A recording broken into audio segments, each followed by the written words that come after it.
रायगड सम्राट अल्पावधीत लोकप्रिय ठरलेले रायगड सम्राट रयतेच्या सेवेसाठी सदैव पुढे. रायगड सम्राट राजकीय, सामाजिक, शैक्षणिक, शेतीविषयक अचूक बातम्यांसाठी रायगड सम्राट न्यूजला सबस्क्राईब करा.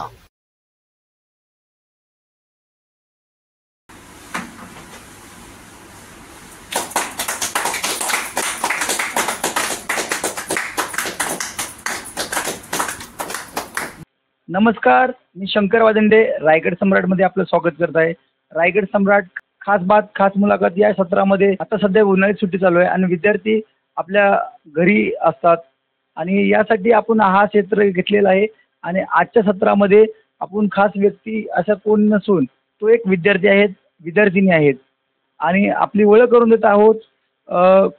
गोरक्ष प्रभाकर सोनवणे आणि प्राची प्रभाकर सोनवणे यांच्या आज मुलाखत घेण्यामागचं कारण की ही मुलं यांचे आई वडील व्यावसायिक असून ही मुलं पाचगणी येथे शाळेसाठी असतात आणि या शाळेमध्ये त्यांनी भरपूर प्रावीण्य मिळवलेले आहे आणि चांगल्या प्रकारची गुणवत्ता यांच्यामध्ये आहे.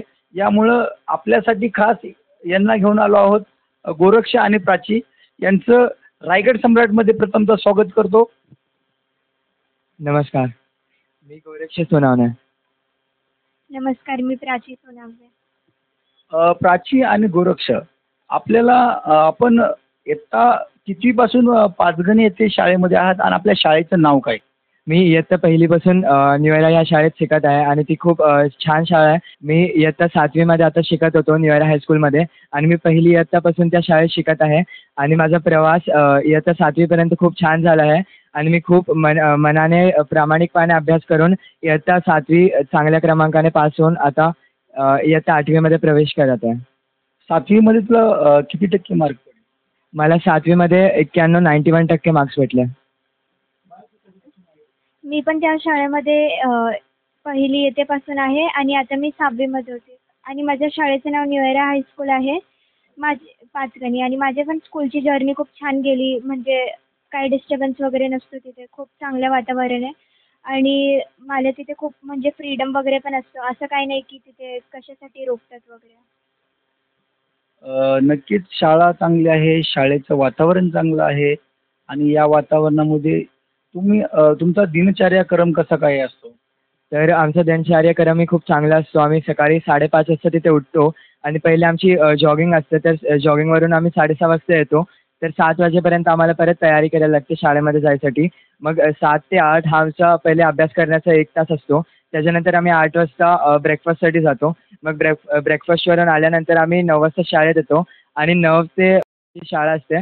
त्याच्यानंतर 4:30 ते 5:30 आम्हाला खेळण्याचा टाईम असतो आणि त्याच्यानंतर आम्ही आमच्या डॉमेटरीमध्ये जातो. 6:15पर्यंत आम्हाला फ्री टाईम असतो, पण तेव्हा पण आम्ही अभ्यास करतो आणि त्याच्यानंतर आमचं डिनर असतो.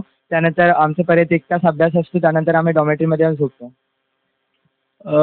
तुम्हाला शाळेच्या व्यतिरिक्त तुम्हाला अभ्यास करण्यासाठी कोणता टाईम भेटतो ताई? आम्हाला सकाळी आम्ही उठतो तेव्हा जॉगिंग, नंतर आम्हाला स्टडी क्लास असतो तिथे 1 तास भेटतो. त्याच्यानंतर मग स्कूलमध्ये तर रेग्युलर ब्रेक टाईम असतात, 2 वेळा असतात. नंतर मग संध्याकाळी पण अंघोळ झाल्यानंतर आम्हाला 2 तास फ्री असतात आणि रात्री पण एक स्टडी क्लास असतो. तर म्हणजे असं काही नाही की टाईमची कमी वगैरे आहे, एकदम सफिशियंट टाईम आहे. नक्कीच वेळेचं महत्त्व आणि वेळेच्या याच्यानुसार तुम्हाला तुमच्या आई वडिलांनी इथे पाठवलं, तर तुम्ही त्याच्याबद्दल काय कृतज्ञता व्यक्त करू शकता? मी खूप म्हणजे मला अपॉर्च्युनिटीज खूप चांगली भेटली आहे आणि मला त्याचा खूप फायदा घ्यायचा आहे आणि मला आयुष्यात खूप पुढे जाऊन खूप सक्सेसफुल व्हायचं आहे आणि मला माझ्या पॅरेंट्सला थँक्यू म्हणायचं की त्यांनी आम्हाला एवढी चांगली अपॉर्च्युनिटी दिली आणि एवढं चांगलं शाळेत टाकलं. नक्कीच शाळा चांगली आहे, आईवडिलांची मेहनत आहे आणि तुमच्याकडे पूर्णपणे आईवडिलांचं लक्ष आहे, त्याचा तुम्ही चीज करत आहात. मुलांनो, कारण की मुलं हे पूर्णपणे घडेल जसे घडत असतात. शिक्षक हे या मुलांना घडवत आहेत. यामुळे ते मुलं 91%, 89%, प्राचीन 89% आणि आईवडिलांच्या पूर्णपणे मेहनतीचं चीज करत आहेत. याबाबत अजून माझे मित्र विक्रांतजी आता पुढील प्रश्न विचारत आहेत. नमस्कार मित्रांनो, मी विक्रांत देवडे. माझ्यासोबत आहे गोरक्ष प्रभाकर सोनवणे आणि Prachi Prabhakar Sonawane. Goraksh. Fine, how are you? I'm good. I'm I'm all right. Okay okay. मी काही प्रश्न तुम्हाला विचारणार आहे, म्हणजे थोडा इंग्लिशमध्ये विचारतो तुम्हाला. तुमच्या शाळेबद्दलच विचारतो मी. How was a journey till 91% of marks? My journey for achieving 91% mark was very dedicated, and I followed a very perfect schedule, perfect timetable. So it was not like I was studying under pressure of my mom and dad or teachers. I was studying for my own self, for my own benefits and my bright future.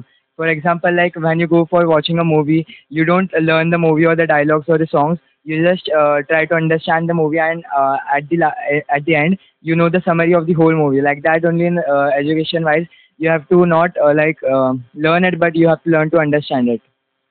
Wow, that's really great. Same question to Prachi Prabhakar Sonavne. Yeah. So I would like to tell that, like, to achieve something, we have to do, we have to sacrifice something. So to achieve 89%, I just did not study the whole time, but I also organized it in a mannerly way. So half of the time I gave for my study and my sports equally. I took help of my friends and teachers also. When I had a doubt, I asked my teachers without being scared or anything. And after when I was not understanding anything, I asked my teachers and all, and then I achieved 89 by focusing. Very good. You both are really good speaker. My question is to Goraksh. Goraksh, what is your dream?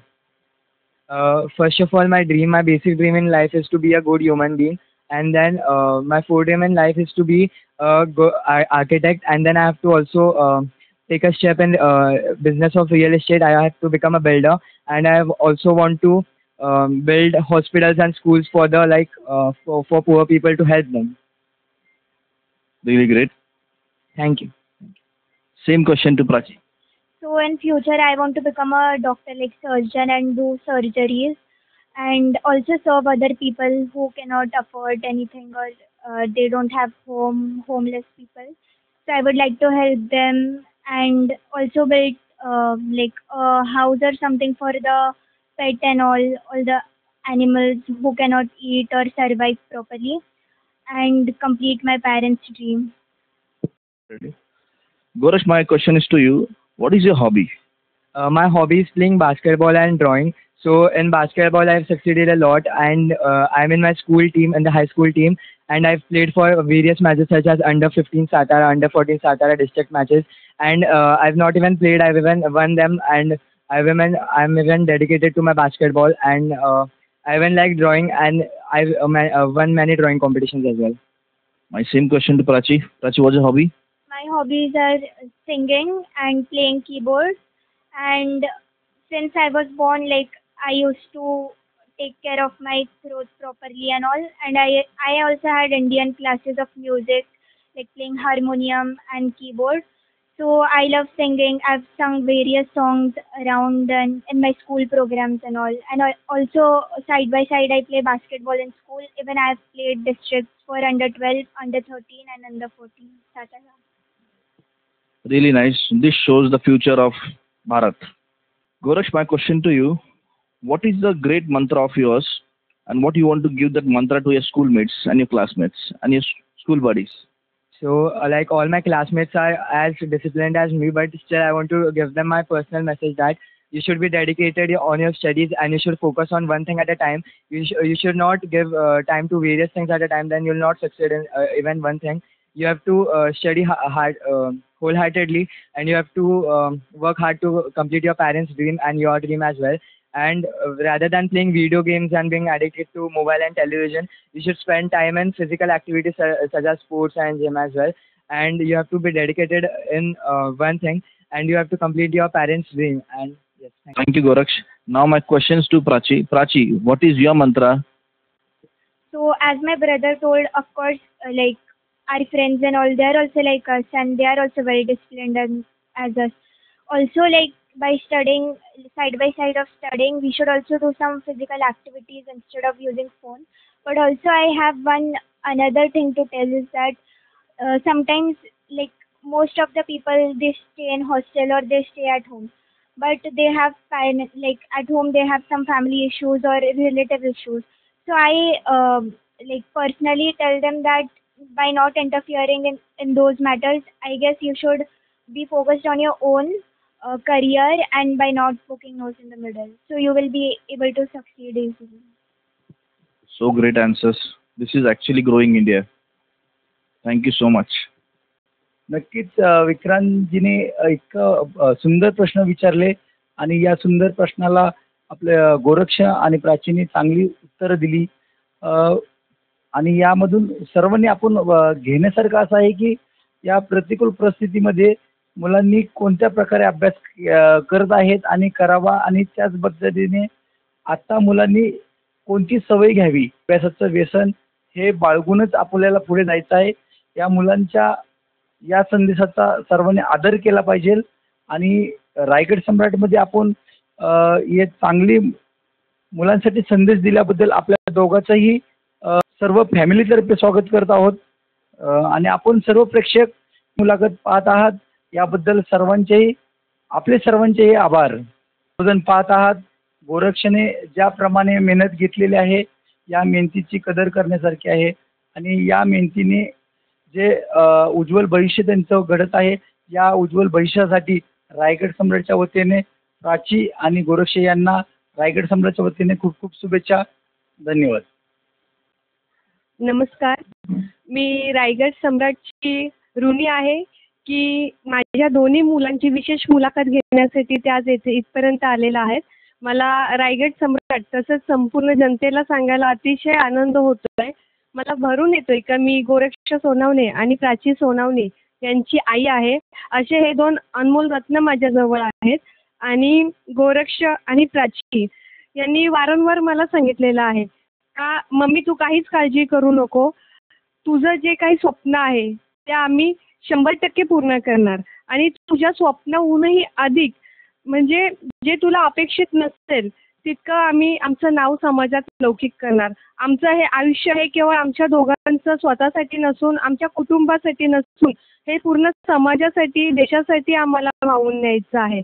याचबरोबर तू आमच्यासाठी जे काही कष्ट करते मेहनत करते याची जाणीव ठेवून केवळ मम्मीच्या दडपणासाठी नाही किंवा शिक्षकांच्या दडपणामुळे नाही तर आमचं स्वतःचं नाव उज्ज्वल व्हावं, आमचं भविष्य उज्ज्वल व्हावं यासाठी आम्ही मनापासून शिक्षण घेत आहोत.